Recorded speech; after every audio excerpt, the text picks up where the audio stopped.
So day after day, this Department of Justice, they just keep proving how utterly broken that they truly are. Welcome back to the Michael Cohen Show. On our continued journey to 500,000 subscribers, we're literally 2,000 away. So hit subscribe, watch, comment, and share, because the stupidity coming out of DC, it's endless. Now, take this latest fiasco.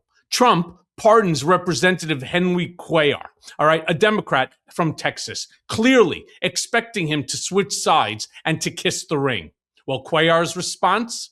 File for re-election as a Democrat, all right? Up yours is basically what he was saying. And Trump absolutely lost it on Truth Social. Let me show you what he wrote.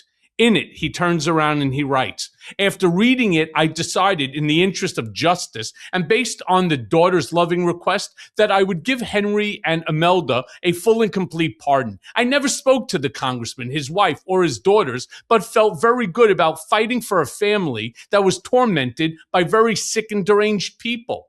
They were treated so badly. I signed the papers and said to people in the Oval Office that I just did a very good, perhaps life-saving thing. God was very happy with me that day. Then it happened. Only a short time after signing the pardon, Congressman Henry Cuellar announced that he will be running for Congress again in the great state of Texas, a state where I received the highest number of votes ever recorded as a Democrat, continuing to work with the same radical left scum that just weeks before wanted him and his wife to spend the rest of their lives in prison, and probably still do. Such a lack of loyalty, something that Texas voters and Henry's daughter will not like. Oh well, next time, no more Mr. Nice Guy, President Donald J. Trump. Let me say this. It's the perfect snapshot, perfect, of literally how Trump has warped the rule of law into a personal loyalty test and how the Department of Justice keeps enabling it.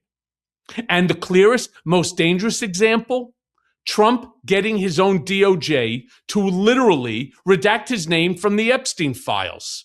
Nick Akerman and I, we discuss it on my Mea Culpa podcast. Play the clip. Anything he can do to divert people's attention away from the Epstein files, he's going to do.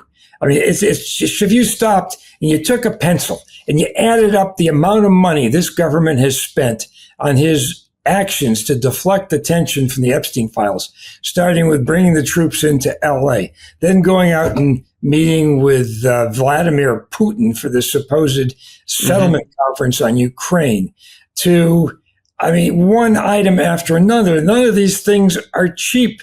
And he's using the government expense to do nothing more than deflect attention away from the Epstein files, which makes you ask, why is he so concerned about these files being released?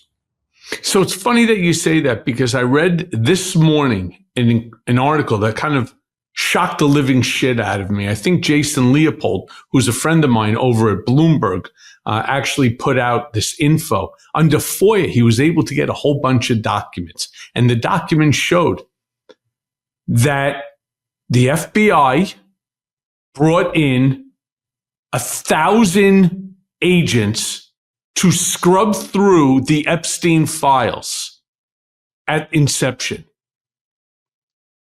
Over 4,700 overtime hours. That's overtime hours. Not cheap. Were paid for by our tax dollars. 4,700 overtime hours to the tune of over $800,000. So that doesn't even touch on if it's overtime. Imagine how many hours of work time went into this. 4 times the amount, 5 times the amount. So you got about 20 to 25,000 hours worth of review of these documents in order to scrub names out of this list, to redact. Well, it wasn't just names. They wanted to scrub and find out exactly whether Donald Trump was mentioned in the files. This is something, if you were his criminal defense lawyer and you had a big trove of documents, you'd want to look through every one of those documents to find out where his name was. Well, instead, he's got his own attorney general, his deputy attorney general, and the director of the FBI going through this material to determine whether or not he's named in these files. And what do? Back in May, when suddenly Pam Bondi realizes, Trump's name is all over these files. She tells Trump, and all of a sudden, there's nothing there to see. There's no reason to turn over these documents. And the cover-up just starts revving up right from that point on, where all of a sudden the public's not going to see anything. And now the question is, as this 30-day limit starts to count down from the day that this legislation was signed, what is Trump going to do?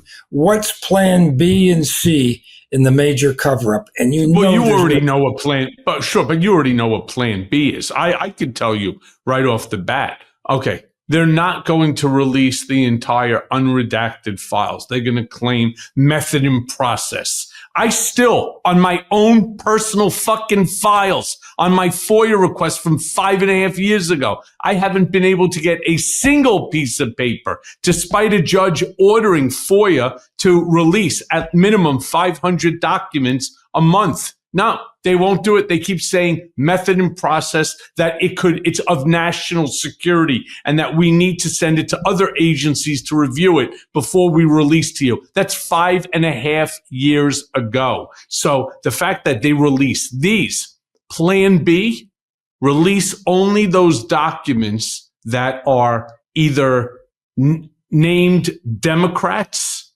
or independents who they don't care about, or individuals who are deceased, right? That's what they're going to do. They're going to start with the low-hanging fruit, as we like to call it in law.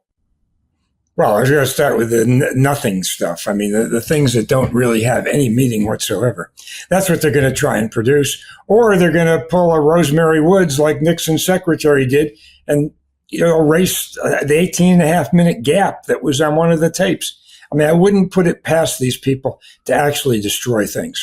Yeah, I don't think that they can destroy it, though, Nick, because everything is beta stamped. It's not the same as in the Nixon days, which, you obviously have firsthand personal knowledge. You tape over a recording and it's gone. Right now, that recording is uploaded into 4 different servers. It's much more difficult now. They didn't have, beta stamping the way that we have it now. Well, they had beta stamping, but they didn't have quite the safeguards on this stuff. And I'm not sure we've got the safeguards on these documents. Who's guarding them? Pam Bondi? Come on. Right. Patel, give me a break. It's the old fox guarding the hen house here. The only thing I would say that we have some solace on maybe is that so many FBI agents were reviewing this material that maybe somebody had enough sense to actually record what they saw and would come forward at some point as a whistleblower. I mean, that is really what I'd be counting on here. But again, you just don't know. Hey, everyone. First of all, thanks for watching. I mean, we're going to be posting daily episodes with reactions and talking about politics. We'll be talking about everything, in fact. So please like and subscribe. Join us on this journey.